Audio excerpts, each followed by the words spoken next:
Bonjour à tous et salut les bichons. Vous écoutez la table ronde sur Radio Bichon. Dans cette émission, nous allons débattre et échanger autour de sujets d'actualité ou de thèmes qui nous tiennent à cœur. Comme d'habitude, ce podcast est disponible sur toutes les plus grandes plateformes, mais également sur notre site internet www.lesbichons.com, où vous retrouverez également l'ensemble de nos contenus, audio, vidéo et web. N'hésitez pas à jeter un œil dans les notes de l'émission, vous y trouverez toutes les infos, liens et bons plans concernant notre thème d'aujourd'hui. On compte sur vous pour commenter, partager et nous donner une super note, c'est notre meilleure récompense. Bonne émission à tous. Et bonjour à tous et salut les bichons, c'est Laurent Jacquet pour Bichon TV, j'espère que vous allez bien. Comme d'habitude, nous sommes en direct du salon Artibat pour cette magnifique et dernière journée du vendredi 20 octobre 2023 au Parc des Expositions de Rennes. Si vous avez envie de nous rejoindre, nous sommes au hall 2 jusqu'à ce soir et je peux vous dire que même si on adore ce magnifique salon, on sera bien content d'aller retrouver nos oreillers parce que c'était intense. C'est une édition vraiment pleine de bonne humeur et avec beaucoup de visiteurs, c'était génial. Aujourd'hui, pour cette table ronde, pour cette émission, j'ai la chance d'avoir 4 intervenants autour de la table absolument fabuleux qui, je pense, vont être passionnants.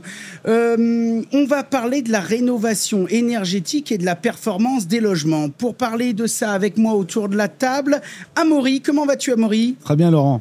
Ça va, t'as fait bonne route ? Très bonne route et on va bien dormir ce soir je pense. Ouais. Ça s'est bien passé le salon, vous avez du monde ? Beaucoup de monde. Bon, super. Alors, dans l'angle complètement opposé, c'est vous. Si vous avez l'image, parce que peut-être vous n'aurez pas l'image, et vous aurez peut-être que le son, si vous nous écoutez en podcast sur l'une de nos plus grandes plateformes, on a l'exact opposé d'un point de vue des cheveux. On est chez Sonépar avec Sébastien. Comment vas-tu, Sébastien ? Bonjour Laurent, merci, ça va très bien, merci. Ça va ? Ça va. Bon, et toi, t'es là depuis combien de temps ? Alors, je suis là depuis mercredi, depuis l'ouverture du salon, et comme disait Amaury, je pense que on est dans le même état, je pense que la nuit va être bonne. La nuit va être bonne. Oui. On se disait hors antenne, t'avais un peu une voix de crooner. Alors, c'est la voix de 3 journées d'Artibat, en fait. D'accord. Voilà. Si tu veux, on laisse. Je pense que je devrais retrouver ma voix lundi. D'accord. Voilà. Ok. Donc, faut pas se fier aux apparences. C'est ce que tu es en train de me dire. Heureusement que la France n'est pas en demi-finale, sinon le week-end serait compliqué. Ok. C'est certain. On va repartir en diagonale et là, on a la chance d'avoir une superstar de génie, un plombier, mais pas que, créateur de contenu, génie climatique et surtout expert dans son domaine. Et moi, qui suis plombier chauffagiste, je suis fier de l'avoir à ma table. Gonzague, comment vas-tu ? Je vais bien et merci pour l'invitation en tout cas. Bon, ça va, Gonzague, comment se passe le salon ? Ça se passe très bien. Et je suis là depuis les 3 jours. J'ai visité plein de stands, j'ai vu plein de monde, plein de belles choses. Donc franchement, super intéressant. T'as signé des autographes un peu, on m'a dit. Hein. Un petit peu. Surtout des petites photos, des belles photos, des publications, enfin voilà. Bon, si vous voulez voir du bon boulot, Instagram, Enfile ton bleu, et pas que d'ailleurs, t'es partout. Hein. On en reparlera après, on y reviendra. C'est pour ça que c'était important qu'on t'ait aussi sur cette table ronde pour parler de ce sujet, parce que toi, t'es dans le cœur du métier, t'es le poseur. Et en face, on a gardé les oranges et blancs que tout le monde connaît dans le monde entier, les experts du chauffage et du génie climatique. Marc Ruche, directeur marketing chez Viessmann. Ça va, Marc ? Très bien, Laurent, merci. Bon, dis donc, t'es fatigué, toi aussi. Vous avez dû boire des canons hier à la soirée, hein ? Je ne sais pas comment tu as deviné, mais on avait une soirée client hier soir, effectivement. Oh la vache ! On fait toujours un gros événement en même temps qu'Artibat. Et donc, on était une centaine de clients dans un bel endroit hier soir. Donc, c'était sympa, c'est vrai. D'accord. Bon, ça s'est fini à quelle heure ? Joker, oula, d'accord. Bon, il s'est réveillé pour l'émission, Marc. On va d'ailleurs, je pense, commencer à faire un tour de table pour tous ceux qui ne nous connaissent pas, les bichons qui nous écoutent. Sébastien Robin, est-ce que tu peux te présenter ton rôle chez Sonépar ? Alors, Sébastien Robin, donc moi je suis en charge du génie climatique pour la région ouest, pour Sonépar. Sonépar qui est le leader mondial de la distribution de matériel électrique. Et donc moi je travaille sur la section génie climatique et photovoltaïque. D'accord. Ok, bon, bah comme ça, le cadre est posé. T'as tout balancé d'un coup. Les autres n'ont plus aucune chance. Hein. Leader mondial de la distribution électrique. Oui, absolument. C'est ça. Combien de points de vente en France, tu le sais ? 400 points de vente. On vous trouve un peu de partout, finalement. Oui, partout. Bon, très bien. Vente aux professionnels, bien sûr. Absolument. Ok. En face, je vais revenir sur Amaury. Est-ce que tu peux te présenter un peu plus en détail ? Avec plaisir. Donc, Amaury Omnes, donc moi je suis directeur général de Hirsch Isolation. Donc Hirsch Isolation, donc on est spécialiste on est transformateur de polystyrène expansé, donc on fabrique des matériaux isolants pour le bâtiment, donc pour toute l'enveloppe du bâtiment. Donc c'est une jeune société puisqu'on a été créé en 2020 suite à la cession d'une division isolation de Placo Saint-Gobain. Et donc on a rejoint un groupe autrichien Hirsch, et donc en France on est présent avec 5 usines. Donc on est plus près des clients possible avec 5 usines, et donc on fait l'isolation du bâtiment, du plancher à la toiture terrasse en passant par les murs intérieurs, extérieurs, le sol.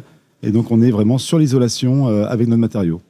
Ok, donc fabrication française. 100% française. Ah non, mais il faut le dire. Hein. Il faut être fier, J'ai pas mis mes bretelles. Bon, mais je les mettrai tout à l'heure. Et on a une usine, pour le coup, on a une usine à 40 km de Rennes, à Guy-Primessac. Très bien. Donc, tout le Grand Ouest, et voilà, tous les produits Hirsch que vous voyez dans le Grand Ouest, ils viennent, voilà, ils sont Gwenadu, ils sont pur beurre. Voilà. Ok, et là, le climat du Grand Ouest, ça pose pas de problème pour l'isolation ? Au contraire, l'isolation se pose partout en Europe. Et le polystyrène, c'est le premier isolant en Europe. Donc, quand on va de la Pologne à l'Italie, en passant par la Slovaquie ou la Bretagne ou le Royaume-Uni, enfin, voilà, on est bon pour tous les climats, hiver comme été, confort d'hiver, confort d'été, l'isolation thermique. Voilà, on a un matériau qui a la chance, effectivement, de s'adapter à tous les climats. Et une bonne isolation, voilà, enfin, on parlera après des artisans, etc., mais une isolation performante, c'est clé pour tous les climats. Ok, bon bah super. On va tout de suite donner la parole à Gonzague. J'aimerais bien que tu te présentes un peu, Gonzague, pour tous les bichons qui nous écoutent et qui ne te connaîtraient encore pas. Alors moi, mon prénom déjà c'est Gonzague Lynn, et alors aujourd'hui je suis avant tout, comme tu l'as dit tout à l'heure, je suis artisan.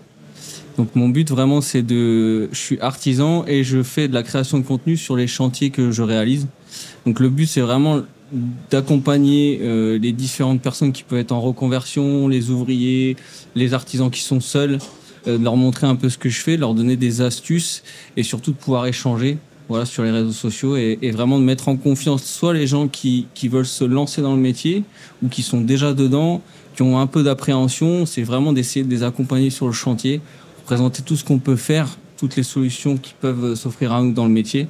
Et donc voilà, ce que je fais sur les réseaux, c'est surtout ça, c'est vraiment essayer de donner confiance aux gens de se lancer, de ne pas croire que c'est impossible, c'est surtout de montrer que tout est possible et qu'on peut faire vraiment du bon boulot et que les clients sont réceptifs à ça. Donc voilà, c'est vraiment le but, quoi. Super. Moi, je retiens quelque chose de Gonzague que je connais, c'est bon boulot. C'est vrai que toi, tu partages tes journées de boulot, tu montres un petit peu ce que tu fais, tu travailles avec plein de marques, des fabricants. Ouais, on fait des grosses rénovations. Voilà, tu fais des grosses rénovations, donc tu mets en œuvre des systèmes et pendant que tu les mets en œuvre, tu fais d'une pierre deux coups, puisque tu profites de ce moment pour te filmer et donc partager ces techniques sur c'est surtout qu'en fait, j'essaie d'apporter mes solutions pour que demain, les artisans qui sont sur le chantier perdent moins de temps. Moi, je me suis souvent retrouvé confronté quand j'ai ouvert ma société, un peu des fois dépourvu dans certaines situations compliquées. Et le fait de pouvoir partager ça, en fait, c'est qu'on va vraiment donner nos astuces et ça va faire gagner du temps aux prochains artisans, aux gens qui sont en reconversion, qui ont moins eu la possibilité de se former. Moi, j'ai eu l'avantage de pouvoir me former chez les Compagnons du Devoir pendant 7 ans et c'est pas forcément donné à tout le monde, surtout quand on est en reconversion. Forcément, on a la contrainte, on va dire, de salaire qui, à un moment donné, on peut pas passer trop de temps à se former. Et donc, vraiment, ce que je veux faire et ce que je souhaite faire et ce que je fais aujourd'hui, c'est ça. C'est vraiment d'apporter des solutions et de leur faire gagner du temps et leur montrer un peu ce qu'on peut faire un peu sur les chantiers, quoi. Eh bien, super, tout à ton honneur, Gonzague. Marc, est-ce que tu peux, pour tous ceux qui ne te connaissent pas ou qui ne connaîtraient encore pas Viessmann, te présenter ? Bien sûr, donc Marc Ruche, moi je suis directeur marketing pour Viessmann en France. Alors Viessmann, je vais commencer par le groupe, un groupe familial 4e génération. Ça fait plus de 100 ans qu'on existe, 106 ans exactement, 1917 la création. Et donc, c'est un groupe qui compte plus de 14 000 collaborateurs à travers le monde. En France, on est à peu près 1200. Donc avec en France un site de production qui est dans l'est de la France, à côté de Metz, 85 000 m², où on produit en fait des pompes à chaleur pour l'eau chaude sanitaire, des ballons d'eau chaude, du solaire thermique, et puis depuis peu, mais je pense qu'on aura l'occasion d'en parler dans le cadre de la rénovation, des batteries de stockage électrique. Donc c'est la grande tendance actuellement. Alors, j'aimerais quand même préciser quelque chose. Il me semble, tu me dis surtout si je dis des bêtises, hein, il me semble qu'on trouve du Viessmann que chez Viessmann. Tout à fait. Donc Viessmann, c'est une particularité sur le marché français. On est en direct avec notre réseau d'installateurs. Ok, donc comme ça, aucun souci. Moi, ce qui m'intéresse de savoir maintenant, c'est votre vision un petit peu sur ce marché de la rénovation énergétique. Bon, la rénovation énergétique, aujourd'hui, je pense plus qu'il y a bien besoin d'expliquer à qui que ce soit ce que c'est. On a des millions de logements en France. Il faut qu'on fasse des économies de pognon, des économies d'énergie à tout point de vue, pour la planète, pour le portefeuille de chacun, parce que l'énergie va devenir rare. Et donc, pour ça, on a besoin d'optimiser. Alors, on a besoin d'optimiser de deux façons. La première façon, c'est l'adage bien connu, la meilleure énergie, c'est celle qu'on ne consomme pas. Donc, on a besoin d'économiser par la conception de l'habitat, par l'isolation, par l'enveloppe. Mais la deuxième façon d'économiser, eh bien, c'est de travailler avec des systèmes de création, de fabrication d'énergie, en tout cas, qui sont de moins en moins gourmands. Comment ça se traduit dans vos métiers ? Comment vous analysez un petit peu le marché ? Parce qu'on entend tout et n'importe quoi, et j'aimerais qu'on refasse au jour d'aujourd'hui, au 20 octobre, un petit bilan. On entend qu'il y a des primes, après qu'on ne sait pas si ça va rester, etc. J'aimerais donner la parole au distributeur en premier, qui a une vision d'ensemble, et ensuite on viendra un petit peu sur les différents éléments. Comment tu ressens le marché actuellement ? Alors, il est vrai que, comme tu l'as dit, Laurent, la rénovation énergétique, c'est un très vaste sujet avec énormément de solutions. Et comme tu l'as dit, le but premier, c'est l'énergie la moins chère, c'est celle qu'on ne paye pas. Et je te rejoins complètement. Après, nous, dans notre métier, c'est aussi d'apporter des solutions à nos installateurs, à nos clients, que ce soit sur les générateurs de chauffage, les émetteurs, et après sur la partie photovoltaïque, où là on a un boom, une explosion du marché qui se fait. La demande, elle est liée surtout à l'explosion de nos factures d'électricité, et donc c'est ce qui guide ce marché. Donc nous, on est porteurs, voilà, on essaie d'accompagner nos clients avec différentes solutions, que ce soit sur la partie ventilation, sur la partie pompe à chaleur, et sur la partie chaudière. Enfin voilà. Le but étant toujours le même, c'est de réduire la facture d'énergie et de réduire les émissions de CO2. Donc, je vais continuer avec toi pour l'instant, pour que tous les bichons qui nous écoutent comprennent bien. Plusieurs questions me viennent. Je me fais toujours un peu, tu me connais Gonzague, un peu l'avocat du diable. J'aime bien vraiment être un peu comme la Suisse, un peu neutre, mais poser les bonnes questions. Sonepar s'est lancé à corps perdu, au-delà du photovoltaïque, dans le génie climatique. Oui. Sonepar est un revendeur électrique qui intéresse particulièrement tous nos amis électriciens. Mais les génies climatiques, c'est les plombiers à la base, non ? Comment ça se passe ? Le métier, donc, a évolué et évolue. Oui, le métier a évolué, comme tu dis, et évolue. Dans le sens où, aujourd'hui, nos clients qui sont à la base, comme notre nom l'indique, on est distributeur de matériel électrique. Cependant, aujourd'hui, nos électriciens, de plus en plus, sont amenés à travailler sur des systèmes de thermodynamie. Voilà, pompe à chaleur, climatiseur, une pack RR, comme on veut. Voilà, et de par ce fait, nous, on a déployé un réseau d'experts qui sont sur le terrain, à proximité de nos clients, pour les accompagner dans toute cette manne de ces nouveaux marchés. Ces nouveaux marchés, tout simplement. Et il est vrai que certains de nos clients sont un peu perdus, comme tu l'as dit. Nous, on est là pour leur apporter les solutions. Et les solutions passent à travers différents produits, différentes marques, différents sujets. Voilà. Donc, le métier d'électricité, aujourd'hui, quand on parle d'hydraulique à nos électriciens, la plupart de ces solutions sont forcément traitées par des sociétés d'électricité qui ont au sein de leurs équipes forcément des plombiers, des chauffagistes. Voilà. Okay. Aujourd'hui, ces deux métiers sont de plus en plus sont complémentaires. De toute façon, c'est inévitable. Complémentaires. Moi, tant que je vois pas de pompe à chaleur raccordée avec des flexibles, ça me va. On est bien d'accord. Sinon, tout de suite, je prends une sorte d'urticaire. Et c'est pour ça qu'on est aussi dans l'accompagnement de nos clients pour être avec des vraies solutions. Donc toi, en tant que distributeur, tu as quand même vu une tendance du marché qui fait que comment ça se passe? Ça monte, ça descend, ça se stabilise, toutes ces aventures, comment ça marche? Alors, le marché de la rénovation, c'est un marché qui explose de par justement cette volonté de réduire nos factures d'énergie, que ce soit dans le résidentiel, dans le tertiaire ou dans l'industrie. Donc ce marché est en pleine mutation. Donc c'est à nous de trouver des solutions. On est aussi très à l'écoute de nos clients pour leur faciliter justement le travail au quotidien. Voilà. Donc on est un peu sur tous les sujets. Alors on parle génie climatique, mais aussi toute la partie domotique, etc., qui vient souvent aussi compléter tout ça. Ok. Pendant qu'on est resté tout de suite dans les producteurs d'énergie, je vais donner la parole à Marc. Marc, donc activité, vous êtes des collègues, on va dire. Vous êtes vraiment dans le producteur d'énergie. Quand je dis producteur d'énergie, c'est-à-dire l'outil, vous concevez des outils qui transforment une énergie primaire en énergie qui est du chauffage, de l'eau chaude sanitaire, etc. Ou de l'électricité maintenant avec le photovoltaïque. Quelles sont vos nouveautés? Comment se passe le marché? Parce que j'ai eu su de sources sûres, je me suis trompé, que il y a eu une période où c'est vrai que c'était tellement la folie que les constructeurs n'abondaient plus.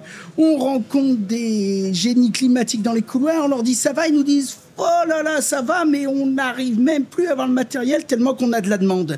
Vous allez devenir milliardaire.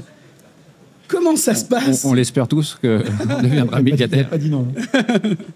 C'est sûr, mais on espère surtout que nos partenaires qui nous accompagnent puissent aussi en profiter de cette vague qui est irréversible, qu'on constate bien, même si peut-être ces derniers mois, on a un petit creux qui est partagé par l'ensemble de la profession. Mais c'est vrai que la rénovation globale, pour ne pas la citer, est à le vent en poupe, et cette volonté de l'État de massifier ces rénovations va conduire effectivement à un grand nombre de travaux qui vont se faire. Donc notre volonté là-dedans, c'est que effectivement, et les bichons seront sûrement d'accord avec moi, c'est que ce soit des travaux de qualité qui soient réalisés sur les chantiers. Donc il ne faut pas que la massification se transforme par des contre-références sur le terrain. Donc pour revenir à la contribution de Viessmann sur ce marché, donc effectivement, on est passé d'un fabricant de chaudières, de fuel, on va dire ça, ou de charbon même il y a 100 ans, à un fabricant de solutions énergétiques. Et de plus en plus, et je rejoins ce qu'a dit mon voisin tout à l'heure, les métiers sur le bâtiment sont en train de se confondre entre l'électricien et le thermicien. En fait, ce sont des gens qui vont gérer des flux d'énergie sur un chantier dans un bâtiment. Et donc, pour répondre à ta question sur quelles sont les nouveautés, donc Viessmann travaille et propose maintenant déjà à ses partenaires un système de gestion de l'énergie, le Viessmann Energy Management System, qui permet en fait de faire le lien entre la boucle thermique et la boucle électrique dans un bâtiment. Donc, ça veut dire en pratique, pour être très concret pour les bichons, ça veut dire il y a une pompe à chaleur d'un côté qui va produire la chaleur, l'eau chaude sanitaire s'il le faut. On va pouvoir rajouter des panneaux photovoltaïques pour produire de l'électricité.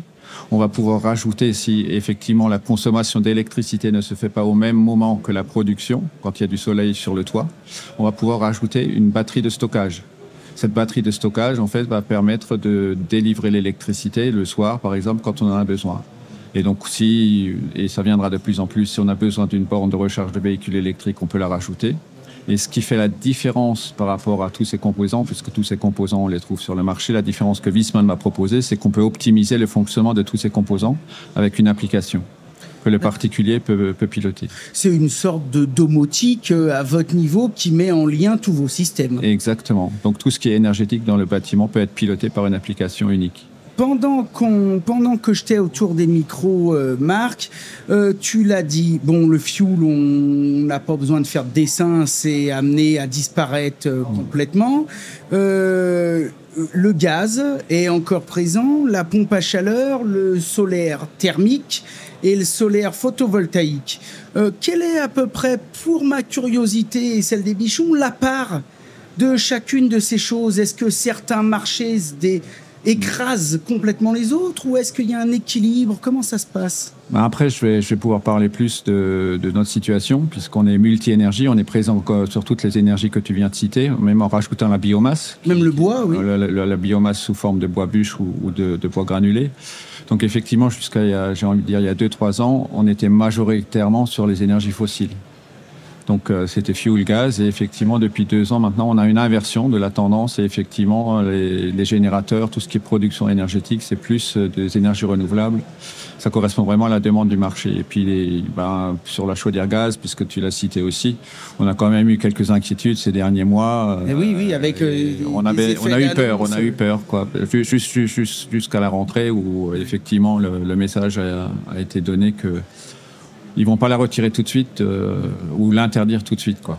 Oui, bah oui. Après, vous avez aussi les solutions, comme d'ailleurs ton collègue de gauche, chez nos amis de Sonepar, la solution aussi qu'on voit de plus en plus de climatisation réversible qui arrive aussi en force, parce que on en parlera après en parlant d'isolant, mais on a aussi des besoins d'énergie dans un sens, mais de l'autre côté, il fait de plus en plus chaud, et donc la climatisation prend également une part importante dans le marché, j'imagine. Tout à fait. Donc le confort d'été prend beaucoup plus de place dans les rénovations.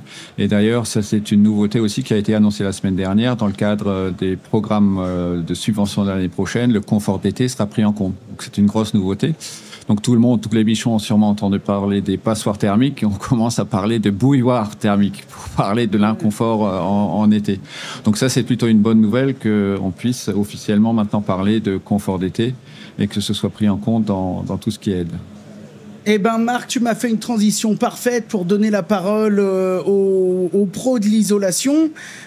Comment vous appréhendez le marché? Comment ça se passe? Qu'est-ce que vous constatez? Alors déjà, on est quand même dans une actualité très riche. Ah, Maurice, ça dérange pas, je te demande une seconde. Si tu peux reculer, toi, pour le coup, ton micro. Voilà, là, reste comme ça, t'es parfait. Ah, c'est parfait. Ok, très voilà, bien. Vas-y, alors, explique-nous. Donc l'actualité est très riche, puisqu'il y a pas mal de nouveautés qui sont sorties là, très récemment cette semaine. D'accord. Donc avec le nouveau système d'aide MaPrimeRénov', ouais. Avec très clairement, on voit que les objectifs que déclarait le gouvernement depuis un moment, maintenant, ils sont mis en œuvre avec des aides qui vont en fonction du nombre de classes qu'on va gagner en diagnostic de performance énergétique du bâtiment. Donc des aides qui sont de plus en plus hautes. Plus on gagne de classes en performance énergétique, plus on a d'aides. Donc on voit bien que l'objectif qui est de transformer les passoires énergétiques en maisons bien isolées, enfin en tout cas avec une performance thermique qui soit correcte, ça se met en œuvre. Alors comme on est en France, il y a du nouveau, tout le monde demandait des programmes de rénovation globale, c'est le cas, et maintenant que c'est sorti, tout le monde râle. Parce qu'on ne sait pas comment ça va marcher, l'ANAC qui prend une place importante, ça va être compliqué à mettre en œuvre. Je pense qu'il faut quand même féliciter ce qui se passe, puisque ça va dans le bon sens, et il faut qu'on le teste, il faut qu'on apprenne en marchant aussi. Donc ça ne va pas être parfait, c'est certain. On a connu pendant des années, là, ces 10 dernières années, c'était un peu la fête au monogeste en isolation. Donc voilà, les combles perdus avec la laine à souffler, les sous-faces, pour mon isolant par exemple, les sous-faces de plancher qui étaient rénovées comme ça, donc beaucoup de monogestes, qui apporte quelque chose, mais qui apporte finalement, si on parle de DPE, qui apporte une classe en moins. Mais c'est pas ça qui va révolutionner, qui va faire qu'on va atteindre les objectifs que s'est fixé l'État avec la feuille de route européenne, le Green Deal, etc. Donc il y avait besoin de faire une offre avec effectivement de la rénovation globale qui touche l'isolation et les équipements. C'est en place maintenant, c'est tout frais, c'est en place. Il y a des aides pour, il y a le PTZ qui a également été revu et élargi pour permettre d'améliorer le reste à charge et faire que le reste à charge il soit obtenu avec le PTZ. Donc oui, c'est sûrement pas facile pour les ménages les plus précaires. Ça peut être un peu compliqué administrativement. Ça vaut le coup de démarrer. Franchement, c'est en place, donc on a un bel outil et qui répond aux attentes de tout le monde. Je veux dire, nous, les isolants, on disait la fameuse image de il faut pas conduire à la fenêtre ouverte avec la clim. On y arrive. Donc maintenant, il y a obligation d'isoler et il y a obligation de changer les équipements. Donc ça va dans le bon sens. Je rappelle les 3 objectifs, c'est la sobriété, c'est l'efficacité et la décarbonation. Donc il faut bien faire marcher et l'isolant et les équipements ensemble, dans le bon ordre, si possible, pour pas acheter un équipement surdimensionné. Tant qu'on n'a pas fait l'isolation, effectivement, on risque d'avoir un équipement surdimensionné. Donc il faut bien faire l'isolation et après, effectivement, on va faire de l'efficacité avec là, c'est votre métier, messieurs, avec des équipements qui sont adaptés.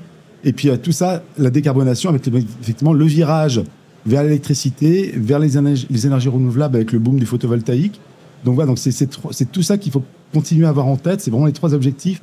Et on ne peut pas sacrifier l'un pour l'autre. Sinon, on n'atteindra pas les objectifs que l'on a et les 2 degrés, etc. On n'y sera pas. Donc pour avoir moins de carbone, il faut passer par ces étapes-là. Effectivement, moins d'énergie. Donc nous, notre contribution, c'est moins d'énergie, c'est la sobriété. Donc là, l'isolation avec la partie effectivement globale, où il faut faire toute l'enveloppe du bâtiment. Donc si on parle aux isolants, ça va être en rénovation, ça va être beaucoup l'isolation par l'extérieur et puis les combles, globalement, et puis les toitures, parce que c'est ce qui est le plus facile à atteindre. Donc c'est des chantiers plus longs que ce qu'on a connu avec les monogestes. Donc les monogestes qui ont été pas mal décriés avec les scandales, il y a eu beaucoup d'émissions de télé, l'isolation à 1 euro, etc. Malgré tout, ça a quand même fonctionné. Il y a évidemment des brebis galeuses qui ont été identifiées, qui ont été traitées depuis. Donc là, maintenant, effectivement, il y a un sujet qui va être d'accompagner, d'avoir des artisans. Un chantier d'isolation par l'extérieur, ça prend des semaines. Donc il faut avoir des artisans bien formés. On sait l'importance de la finition, etc. Donc de bien respecter les étapes. Donc ça se fait avec des gens formés. Et en revanche, ça fonctionne. Donc on a le recul maintenant. Moi, personnellement, Amaury, la première chose que je rajoute à ce discours, qui était d'ailleurs passionnant et sincère, c'est le point que tu as abordé, qui pour moi, en tout cas, dans votre secteur, est le plus à prendre en compte, mais tu l'as parfaitement abordé, c'était surtout bien choisir son installateur, bien se renseigner. Alors, vous avez peut-être d'ailleurs des banques de données ou de clients ou quoi que ce soit, des gens à conseiller, ou vous travaillez peut-être avec des organismes, mais c'est vrai que l'isolation par l'extérieur ou toutes les histoires d'isolation à 1 euro, nous, on en a beaucoup parlé chez les Bichons parce qu'on avait des retours de terrain. On avait des retours de terrain de gens qui voulaient bien sûr améliorer leur logement, mais au final qui avaient un peu peur, comme tu disais, de tout ce qui se faisait. Par exemple, nous, personnellement, on avait quand même un jour été voir une maison à Colombage qui avait été recouverte de polystyrène. Donc là, bon, bah, bien sûr, on a failli s'ouvrir les veines sur place. C'est à juste titre. À juste titre. Donc c'est pour ça que ça doit être fait. Mais ce que j'ai aimé dans ton discours, c'est faisons-le, mais pas n'importe comment. Il faut le faire bien, il faut le faire vite. Mais le faire bien, le faire vite, il faut quand même toujours prendre peut-être un pas de recul en disant, bon, ok, là, il me le fait 1 euro, là, il y a ci, là, il y a ça, mais avec qui je signe et qu'est-ce que je signe, hein, il faut, je pense qu'il y a quand même aussi du travail de sensibilisation. Absolument. Puis faut être prudent. Et puis en plus, comme encore une fois, on est en France, on a quelque chose qui arrive et tout le temps on va dire, mais comment est-ce qu'on fait pour de l'haussmannien? Comment on se fait pour de la façade historique? Bien évidemment, ça se traite différemment. Enfin, c'est de la logique. Mais quand on voit, honnêtement, on se promène en France, moi qui sillonne la province, toutes les maisons construites entre les années 50 et les années 80, pas isolées, ces bons vieux rectangles mal isolés, il y a beaucoup de boulot pour tout le monde. Et ça, c'est des gens qui habitent là, c'est pas spécialement les plus riches. Et là, il y a vraiment un vrai gain à faire. C'est des personnes pour qui la facture d'énergie peut radicalement baisser si on fait bien le travail. Donc on a un enfin vraiment devant nous, les 700 000 logements, c'est pas du pipeau. On a vraiment besoin d'aller vers l'isolation globale. Et oui, effectivement, l'accompagnement, c'est important. Et les cas particuliers, la maison à Colombage, c'est une absurdité sans nom. Voilà, donc il y a de l'isolation qui est possible par l'intérieur. On va travailler aussi les fenêtres, etc. Enfin, c'est vraiment un ensemble. L'isolation, ça n'est pas que l'isolant. Enfin, il faut penser à tout l'ensemble. Et il y a des cas, effectivement, on ira un peu moins loin. Après, la maison qui a 1,50 m de mur, 1,50 m de mur de largeur, généralement, ils n'étaient pas si mal conçus. C'était pas pour rien qu'on faisait comme ça à l'époque. Donc, on va traiter, encore une fois, il faut s'adapter à chaque bâtiment. Ça peut pas être la règle, c'est pas one size fits all, hein, comme diraient les Anglais. Donc, il faut faire la bonne étude. Et c'est vrai que, mine de rien, la nouvelle règle telle qu'elle apparaît, il y a besoin de faire l'étude avant. Donc, ça va permettre quand même d'éviter quelques-uns des scandales qu'on avait entendus. Ça va dans le bon sens. Ça va dans le bon sens, absolument. On peut dire, il faut toujours... Nous, chez les Bichons, on est toujours un peu les gueulards, tu vois. Mais par contre, on sait dire quand ça va pas, mais on sait dire aussi quand ça va dans le bon sens. Et là, force est constater que quand même, ils écartent un peu les œillères et ça va un peu dans le bon sens. Et un point important aussi, c'est que derrière, c'est quand même des factures. Donc il faut aussi penser, quand on fait sa rénovation, parce qu'on entend beaucoup de choses avec on voit des beaux projets, des choses comme ça. Pour l'occupant, il faut quand même penser à la facture à la fin. Enfin, même si là, les aides, c'est un pourcentage. C'est le portefeuille qui commande. Un pourcentage des devis. il faut penser, c'est pour ça que le polystyrène, on est convaincu que le polystyrène, c'est une bonne solution, parce qu'il faut penser aussi au compromis entre la performance, qui est hyper importante. On parlait de confort d'été, etc. On le sait aujourd'hui, c'est la performance thermique du matériau avant tout, avant de parler d'autres sujets qui est importante pour ça. La performance, l'impact environnemental. Mon produit, il est recyclable, pas recyclable. Son bilan carbone, c'est quoi? C'est FDES. Et puis à la fin, effectivement, la facture. Il me coûte combien ce matériau pour 1 mètre carré isolé? J'en ai pour combien? Alors que pour une performance équivalente, j'en ai pour combien avec un tel et un tel? Donc on va arriver forcément avec des projets qui sont faits aussi à plusieurs niveaux. Selon le budget de la personne, Oui. on fait des offres qui sont un petit peu adaptées. Je vais viser les objectifs de base pour avoir les aides, ou alors je veux faire du plus. Et dans ce cas-là, c'est peut-être des changements de matériaux, peut-être des changements de produits. Mais voilà, il faut savoir répondre à tous les marchés, à tous les besoins. Et encore une fois, il n'y aura pas qu'une seule offre pour toute la France entière. Oui, on est bien d'accord. Et bien y croire, vous qui êtes distributeur, fabricant, pareil, bien y croire, être convaincu et montrer l'exemple. Avant de donner la parole à Gonzague, on s'était tordu de rire, on avait fait une émission dans un salon merveilleux des économies d'énergie. Tout le monde nous parlait d'économies d'énergie. Quand on allait sur le parking, il y avait des pick-up et des Mustang V8. C'était super marrant. Hein. Les gars, ils te disent, tiens, dis donc, nous, on est green à fond. Le gars, il sort, il monte dans un V8 et ça tartine, hein, je te dis. Je vais au boulot à vélo. Voilà. Non, mais tiens la vélo ou comme tu veux, on s'en fout, mais essayez de montrer l'exemple. Ou planquez-vous. Hein. Gonzague, comment ça se passe? Toi, tu roules en Mustang ou pas? Du tout. Bon, Je roule en électrique. Toi, moi, ce qui m'intéresse de savoir de ton point de vue par rapport aux 3 spécialistes qu'on vient d'entendre, toi, t'es l'homme de terrain. Ouais. Donc, l'homme de terrain, t'es l'homme de l'art, on peut l'appeler comme ça. C'est toi qui mets en œuvre tous ces matériaux chez le client, mais c'est toi aussi qui es en contact direct avec le client. Quel est ton ressenti? Comment ça se passe? Est-ce que tu as l'impression, toi aussi, parce que t'es pas, ça fait déjà pas mal de temps que tu es sur les chantiers, est-ce que tu as l'impression que ça bouge dans le bon sens, que... Voilà. Moi, très honnêtement, aujourd'hui, je vais en revenir un peu, par exemple, déjà, ne serait-ce qu'à l'isolation. Aujourd'hui, on voit, nous, on le fait pas, mais moi, je vois aujourd'hui des pompes à chaleur haute température dans des maisons qui sont pas du tout isolées. Ils sont des passoires encore. Voilà. Aujourd'hui, il y a des entreprises qui, quand on est artisan, on doit être force de proposition et on ne doit pas toujours aller dans le sens de dire, il faut qu'on vende une machine, qu'on la pose tout de suite, qu'on l'installe tout de suite, et on va pas expliquer aux clients qu'il y a plutôt une importance d'avoir une isolation thermique, changer les fenêtres de la maison pour justement après pouvoir faire le calcul de déperdition exact de la maison et pouvoir installer une pompe à chaleur qui sera déjà moins puissante, qui sera pas forcément haute température. Et il y a aussi un souci, c'est que moi aujourd'hui, quand je vais faire des devis, je me retrouve surtout confronté, et ça c'est réel, plein d'artisans me le disent, je reçois plein de messages par rapport à ça, c'est qu'on est face à des entreprises qui vendent du financement. C'est-à-dire que on est face à des entreprises qui ne vendent pas une installation, qui ne proposent pas une solution à un client, ils sont là pour vendre du financement. Et ça, pour nous, c'est un énorme problème. C'est-à-dire que on a l'impression d'être dans une foire. C'est-à-dire que le client, il est perdu. Il nous explique qu'en gros, on lui a fait un tableau de calcul, qu'il allait faire autant d'économies, qu'en posant cette pompe à chaleur, ça va plus rien lui coûter, qu'il va payer 120 € par mois. Sauf que ce qui se passe, c'est que ça va durer 20 ans.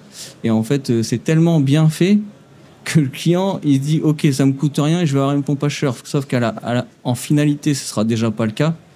Et souvent, bien souvent, l'installation est très mal faite et on se retrouve 2 à 3 ans après à nous, en tant qu'artisans passionnés, à récupérer ce genre d'installation où si on met les mains dedans, on en devient responsable. Ouais. Et c'est là où c'est nous là où on a un gros problème. Et deuxièmement, c'est que aujourd'hui, je suis amené à dire à des clients, aujourd'hui, par rapport à vos revenus, même si vous pouvez avoir une prime, que votre pompe à chaleur en finalité va pas vous coûter grand chose, il faut aussi entendre que est-ce que demain vous serez capable de la réparer. Ouais. Et ça, aujourd'hui, nous on a des gens chez qui on intervient qui ont eu des installations de pompe à chaleur, qui a un problème frigorifique, on dépasse la garantie fabricant, on n'a pas forcément de certification ou de CERFA de mise en service, donc on ne sait pas ce qui a été fait. Et dès qu'on fait une manipulation frigo, mine de rien, ça prend du temps. Et le temps, ça coûte de l'argent. Et quand on a des gens qui touchent le SMIC, qui ont peut-être payé leur pompe à chaleur à 1 €, quand on leur fait un devis, ils sont incapables de la réparer. Ouais. Donc aujourd'hui, moi, des fois, j'en viens à... Quand je fais une proposition à un client, c'est de dire, aujourd'hui, c'est pas de dire, voilà, vous n'avez pas les moyens, donc je vous la pose pas. C'est plus d'expliquer, de dire, voilà, un appareil, ça s'entretient. C'est comme si on vous offre une Ferrari. Si vous ne savez pas changer les pneus, ça ne sert à rien d'avoir une Ferrari. Il vaut mieux acheter une voiture moins chère que vous saurez entretenir, qui vous emmènera partout au travail, qui vous sera utile tous les jours. Mais aujourd'hui, c'est ça, c'est qu'on a des installations qui peuvent être performantes, bien faites, avec du bon matériel. Mais si derrière, on n'a pas les moyens de la réparer, il vaut mieux passer sur un modèle. Moi, ce que je vends assez régulièrement, quand les gens, justement, je leur explique tout ça et qu'ils entendent ça, c'est plutôt de mettre le prix dans une bonne chaudière à condensation que vous arriverez à entretenir, qui vous coûtera moins cher si jamais ça tombe en panne. Alors, ça me fait plaisir que tu abordes ce thème. T'as vu, Marc, dis donc, il a repris le sourire. Oui, des chaudières à condensation. Ce que je veux dire, c'est que ce qui me fait très plaisir, et je vais te poser 2 questions. Première question, quel conseil, toi, là, ici, tu pourrais donner d'ailleurs à un client pour qu'il choisisse correctement? Première question. Deuxième question, on ne parle plus sur les plateaux de télé, dans les émissions, chez les grossistes, dans les distributeurs, excusez-moi, moi je me permets de dire ça, je suis génie climatique à la base. On ne parle plus que de pompe à chaleur. Mais enfin, c'est comme si c'est... Est-ce qu'on n'est pas dans une sorte de folie, d'hérésie? Le voisin a mis une pompe à chaleur, j'en veux une, patati. Après, aujourd'hui, on en parle parce qu'il y a des primes. Oui, mais au-delà de ça, toi, tu en penses quoi? Toi qui es plombier chauffagiste, quel est ton conseil et comment ça se passe? Aujourd'hui, c'est du très très bon matériel. Enfin, je veux dire, aujourd'hui, je suis convaincu de la pompe à chaleur. Tu penses que c'est l'avenir? Potentiellement l'avenir, mais pour moi, même j'ai envie de dire l'hybride, pour moi, mon avis personnel, moi, je suis convaincu de l'hybride. Parce que là, on gère 2 énergies différentes et on utilise l'énergie la plus favorable en fonction des températures, de l'utilisation, etc. Donc, quand tu dis hybride, ça peut être par exemple... une pompe à chaleur accouplée avec une chaudière gaz, par exemple, du solaire, ou avec du fuel, ou tout simplement, on parle d'écologie, mais des fois, aujourd'hui, on est amené à mettre des pompes à chaleur et à virer une chaudière à condensation qui a 7 ans. Ouais. C'est de la folie. Donc aujourd'hui, plutôt que d'aller installer une cascade de chaudière, une cascade de pompe à chaleur, c'est-à-dire installer 2 systèmes de pompe à chaleur parce qu'on doit couvrir une énorme déperdition, je vais plutôt dire au client, écoutez, aujourd'hui, vous avez une chaudière qui a 7 ans, qui a été entretenue, qui fonctionne. On va vous installer, si vous souhaitez une pompe à chaleur, vous avez les moyens de la réparer, on va installer une pompe à chaleur. Et si vraiment, à un moment donné, on a une trop grosse déperdition vraiment en période froide, votre chaudière va filer un coup de main à la pompe à chaleur pour atteindre les températures souhaitées. Et déjà, en termes d'investissement brut, on est beaucoup moins cher et on garde un générateur qui fonctionne. Parce que je veux dire, pour moi, il y a un peu d'aberrance sur ces choses-là. C'est qu'on est sur un marché pompe à chaleur, ok, on entend partout parler, il y a des primes, mais à un moment donné, il faut aussi parler écologie, parce que écologie, bon sens pompe à chaleur, bon sens paysan, pompe à chaleur. Est-ce qu'on n'est pas en train de revivre un peu la folie du photovoltaïque sous Sarkozy? Tu vois ce que je veux dire? Les mecs, ils étaient dans les salons, dans les foires à la saucisse, ils vendaient du solaire, ils demandaient même pas à la personne si le toit était au sud, au nord, si le mec il avait pas une haie de peuplier autour de la baraque. Je suis assez d'accord avec toi parce qu'aujourd'hui, on a eu des devis, pas plus tard qu'il n'y a pas longtemps, quelqu'un qui nous dit, dis donc, j'ai reçu un devis, même avec toutes les aides, ça me coûte encore 12 000 €. Donc nous, on se dit, mais là, c'est le prix, je veux dire, virez-moi tout ça, mettez une chaudière gaz et puis fourni posé, vous allez en avoir pour 7 000. Et puis terminé. Ah, on est d'accord. Et puis les 5 000 d'écart, vous allez mettre 10 dans ans l'isolation. à les amortir. Il faut les mettre dans l'isolant. Chez les copains.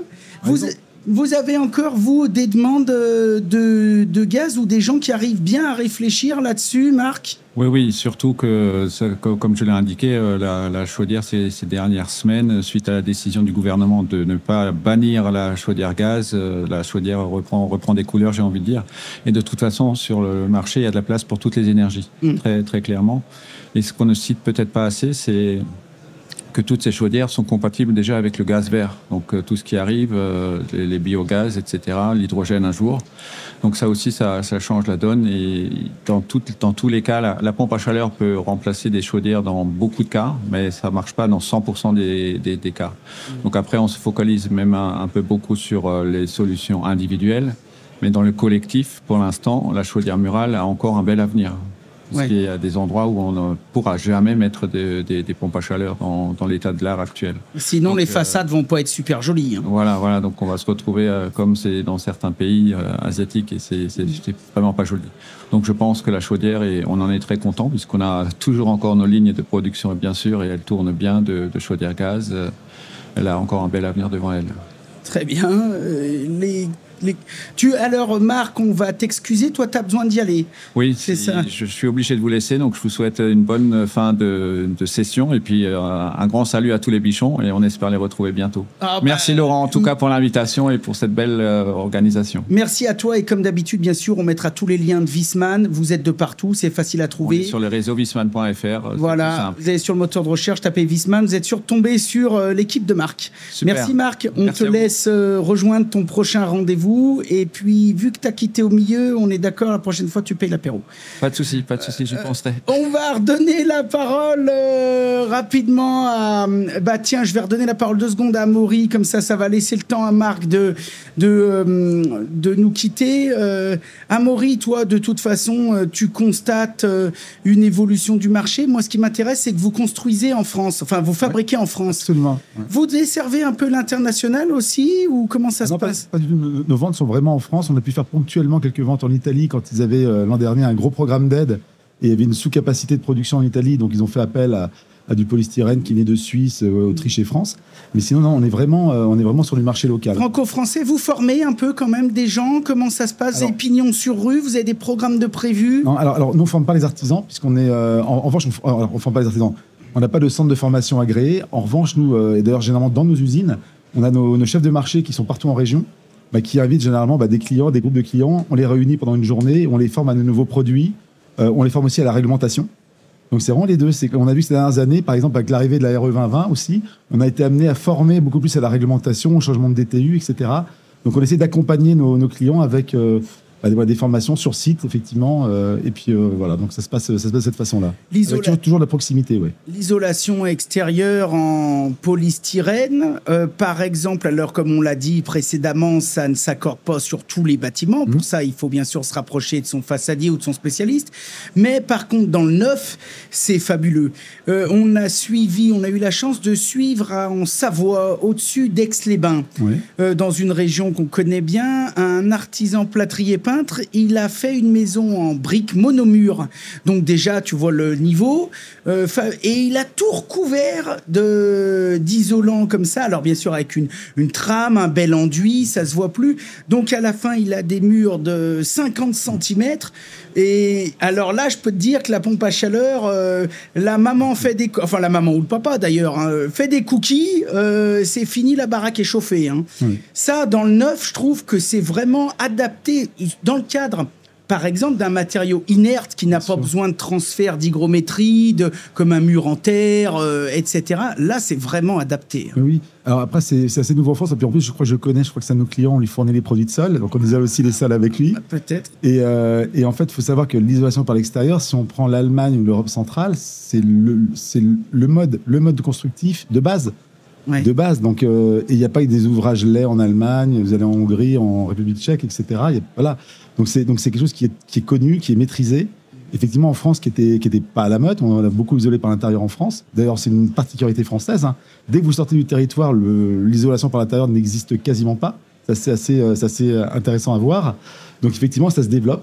Il y a donc c'est vraiment c'est intéressant parce qu'effectivement, avec l'enveloppe complète, c'est plus simple. En neuf, effectivement, aujourd'hui, on a un niveau de performance qui est tel qu'aujourd'hui, effectivement, on a on atteint les objectifs en termes de performance énergétique, c'est fantastique, quoi. La nouvelle réglementation, et puis ça ira de plus en plus avec l'évolution de la RE 2020. Mais c'est vrai qu'aujourd'hui, les maisons neuves, c'est juste parfait. Et on va jusqu'à des épaisseurs de combien, là ? Alors, on peut aller... Alors, les épaisseurs, c'est vraiment à la demande du client, mais on peut aller jusqu'à 300, enfin... On peut aller jusqu'à 300, mais après, c'est presque too much. Le standard, aujourd'hui, on est sur du 140 mm en blanc, 120 mm en gris. Ça, c'est le standard, voilà. Quelle est la différence pour ceux qui nous écoutent entre le normal et le graphité, là ? Alors, le normal, c'est la performance thermique. Donc, le polystyrène historique, c'était le polystyrène blanc qu'on connaît tous. Et puis, au début des années 2000, donc, il y a une évolution qui a été faite avec de l'apport de graphite dans ce polystyrène, ce qui fait qu'on améliore les performances thermiques. Donc, on a une meilleure performance à même épaisseur ou une performance égale à moindre épaisseur. Donc, selon la demande du client, il peut prendre, s'il a un problématique d'épaisseur, il va prendre le gris. Et s'il veut une très bonne performance, il va prendre peut-être du gris ou alors en plus grande épaisseur pour avoir une meilleure performance qu'avec du blanc. Ok, pas de problème. Mais c'est les mêmes procédés de fabrication, ça se recycle tout aussi bien. C'est tout Ça pareil. Bon, on va redonner la parole à Sébastien. Sébastien, tout à l'heure, on a reparlé de chaudière, etc. Vous vendez aussi de la chaudière un peu chez Sonepar ou vous êtes vraiment plus focus sur la pompe à chaleur, l'inverter, la clim, etc. Alors, bien évidemment, on est sur la pompe à chaleur RO, pompe à chaleur RR, OO, et nous sommes également sur la chaudière Pellet. Ah d'accord, Voilà. ok. Mais tout à l'heure, je rejoins ce que disait Gonzague sur les pompes à chaleur haute température. Il est vrai qu'il y a un élément qui est extrêmement important, en plus de l'isolation, bien entendu, c'est l'émetteur. Ouais. C'est l'émetteur. Et bien souvent, on est la plupart du temps amené, justement, pour baisser ces régimes de température, à augmenter la taille des émetteurs. C'est extrêmement important dans le cadre de la rénovation. Donc c'est pour ça que je rejoins les camarades, c'est qu'on est tout le temps sur des solutions globales, sur une solution d'ensemble. Mais tout démarre à partir de l'élément principal du bâti, qui est l'isolation. Bah, qui est l'isolant, parce que c'est ça qui va de toute la façon, solution, c'est ça qui va déterminer toutes les autres puissances derrière. L'isolation, bien sûr, on en parlait, les fenêtres, les menuiseries, l'orientation de la maison, etc. Avant de terminer, un petit point qui peut intéresser les bichons. On a parlé de solaire. Photovoltaïque revient. Oui. Avantages, inconvénients, on entend un petit peu tout. Moi, je voudrais savoir comment on l'accorde. On l'accorde peut-être en hybride, comme disait Gonzague, pour l'optimiser, non ? Alors, effectivement, il y a les solutions hybrides qui sont encore pas, selon moi, tout à fait au point. Cependant, aujourd'hui, le solaire, il est vraiment présent, puisqu'on est vraiment plus dans le cadre, ou très peu, dans le cadre de la revente totale de la production des kilowatts. On est plutôt sur de l'autoconsommation. Que nous soyons dans le cadre d'un résidentiel ou d'un tertiaire ou de l'industrie, le but, c'est ce que je disais tout à l'heure, c'est toujours le même, c'est de réduire sa facture d'électricité qui ne cesse de grimper. Et de fait, la solution photovoltaïque en autoconsommation permet de réduire considérablement les kilowatts annuels. Donc voilà. Donc aujourd'hui, c'est la raison pour laquelle il y a un boom sur ce marché. Ok, très bien. Gonzague, toi, sur les chantiers, pareil, tu poses un petit peu de solaire, un peu de choses comme ça ? Nous, on s'était renseigné. Alors, moi, je suis convaincu que le panneau photovoltaïque peut avoir un intérêt, par exemple, en tandem avec une pompe à chaleur. Maintenant, moi, je vais parler pour ma part. En soi, je suis convaincu du produit. La seule chose où nous, quand on s'est renseigné et que j'ai mesuré, entre guillemets, la complexité que ça pouvait générer pour un artisan qui a 2-3 bonhommes, hein, je parle pas pour une société qui est bien structurée, qui a le temps de faire les dossiers, etc. Pour un artisan qui, comme moi, nous, on est 2-3, en fait, en termes de paperasse, de formation, de coût, de décennale. Moi, la décennale, si je fais du panneau photovoltaïque, me coûterait plus de 3 000 € par an. Pour un artisan. C'est-à-dire qu'aujourd'hui, on demande toujours à l'artisan d'être au meilleur prix, sauf qu'on rajoute toujours des réglementations supplémentaires qui sont des fois justifiées. Hein. Mais c'est plus en termes de paperasse. C'est-à-dire que quand on fait des pompes à chaleur, on doit faire des CERFA. Si on fait du panneau photovoltaïque, il va falloir faire des dossiers, avoir des certifications, etc. Aujourd'hui, l'artisan, il en a par-dessus la tête de paperasse. Nous, ce qu'on a besoin, c'est d'être efficace pour nos clients. On a besoin d'être présent pour nos clients, sauf que quand on est débordé de papier, en fait, on fait plus quasiment notre boulot. Ouais. Et moi, nous, ce qui est important, par exemple, quand les gens me disent comment choisir un artisan, c'est déjà, je leur dis, choisir un artisan qui gère déjà le SAV, qui va gérer votre installation, qui va venir chez vous dépanner. C'est pas quelqu'un qui va poser un système et qui sera plus là le jour où ça tombera en panne. De toute façon, déjà, et puis j'irais même plus loin, non seulement qui gère le SAV, mais en plus local. C'est sûr que les bichons qui nous écoutent, s'il y en a qui ont des projets, c'est évident que si demain quand tu habites à Lyon, tu prends une boîte qui est à Montélimar, qui va déjà faire 250 bornes pour venir te faire ton installation, c'est sûr et certain que le jour où elle a fini de serrer le flexible, parce que là, pour le coup, c'est du flexible les 3/4 du temps, tu la revois jamais de ta vie. Hein. Elle va te faire signer un papier, tu vas lui faire un chèque et ce sera fin du bal. Hein. Donc ça, il faut faire attention. C'est sûr qu'il n'y a pas que le premier prix direct, il y a tous les coûts associés métiers, c'est vrai, auxquels on ne pense pas. Pendant que je te tiens, je ne sais pas, alors niveau réglementation dans le neuf, je crois qu'on ne peut plus, mais j'ai toujours été convaincu, moi, par les solutions simples. Est-ce qu'aujourd'hui, entre les pompes à chaleur, et que j'apprécie, hein, mais les pompes à chaleur, le photovoltaïque, les domotiques, est-ce qu'on n'est pas en train de tout complexifier alors qu'on pourrait, par exemple, en renforçant particulièrement son isolation ou en améliorant drastiquement la conception du bâti, est-ce qu'on ne pourrait pas simplifier toute la chaîne derrière ? Aujourd'hui, le truc, c'est qu'on est dans la génération connectée. Et des fois, quand tu veux proposer une solution simple à un client, il te la complexifie de lui-même parce qu'il veut tout gérer avec son smartphone.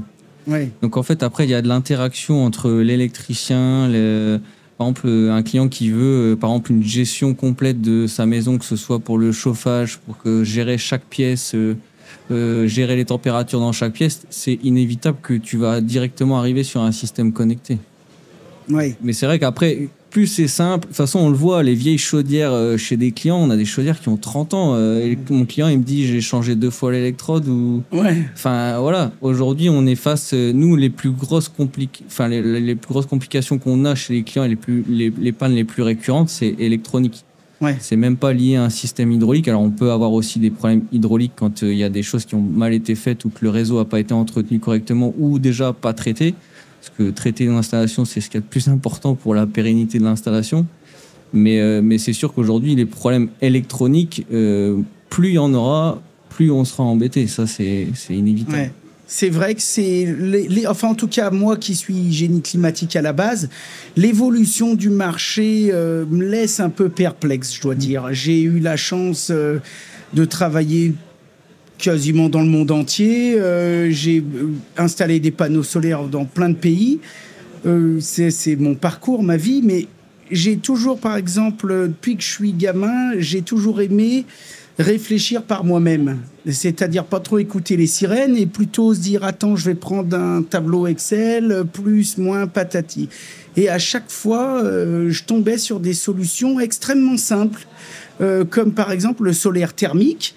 On n'en parle quasiment plus, mais pour moi, en plus, dans une époque où plus ça va, plus il fait chaud, je trouve ça incroyable qu'aujourd'hui, et sans aucune animosité envers le marché, je trouve ça incroyable aujourd'hui que les gens s'intéressent au photovoltaïque, alors que le thermique, pour moi, c'est 10 fois mieux.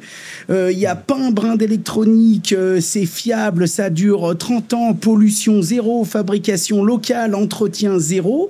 Ça te fait 100% de ton eau chaude, pour ainsi dire. Au moins, si l'installation est bien faite, 50% de ton chauffage, encore plus si tu es en basse température, et personne n'en parle.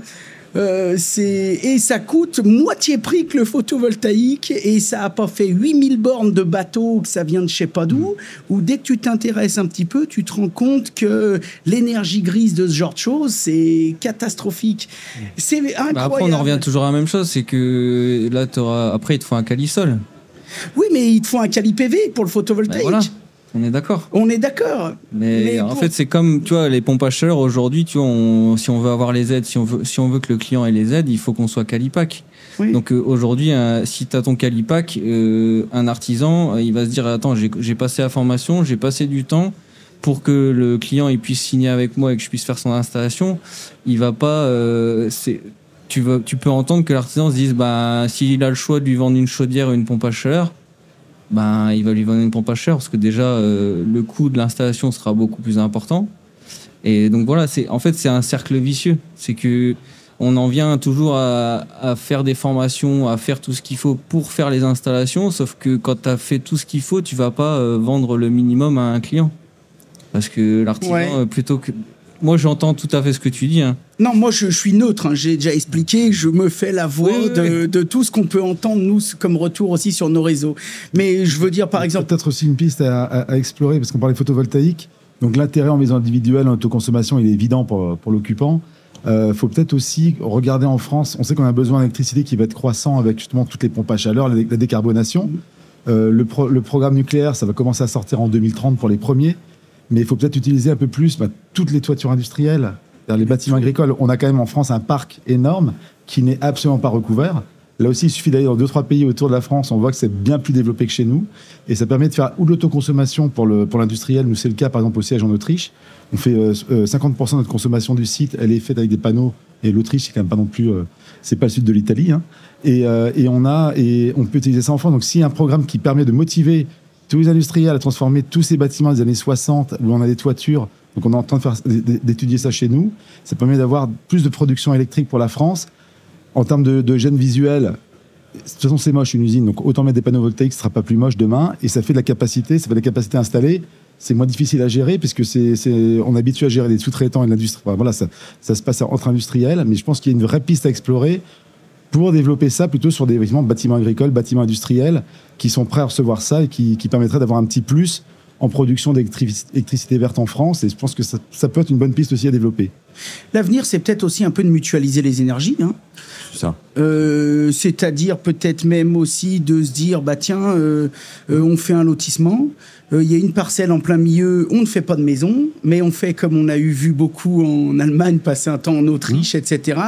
Mettons, il y a 10 parcelles, et ben on vend 9 maisons, et la 10e, eh bien, c'est une maison avec une installation collective dedans, qui distribue aux autres, et ça fonctionne aussi impeccable. Hein. Enfin, je sais pas si toi, ça tu fais mutualise, quoi. Oui, si on fait alors nous, on fait du petit tertiaire, on fait des petites... aujourd'hui, des cabinets de santé où il y a plusieurs professions qui se rassemblent.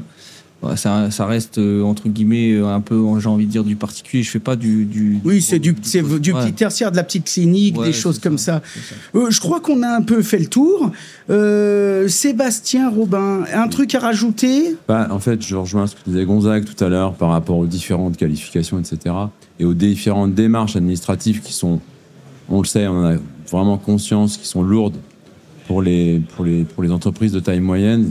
Et c'est la raison pour laquelle on travaille sur des services d'accompagnement pour toutes ces aides administratives, voilà, qui permettent d'accompagner le client et d'aller au bout de sa démarche, parce qu'on sait que c'est très chronophage.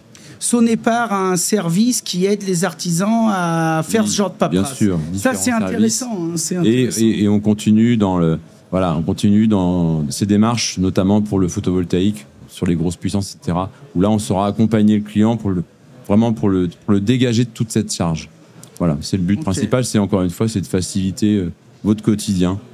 Sébastien, pendant que je te tiens, pour tous ceux qui nous écoutent, on vous retrouve où? Oui, alors, vous pouvez nous retrouver forcément sur le sonepar.fr et sur les différents réseaux sociaux, et bien évidemment, la proximité de nos agences. Des centaines d'agences en France. 400.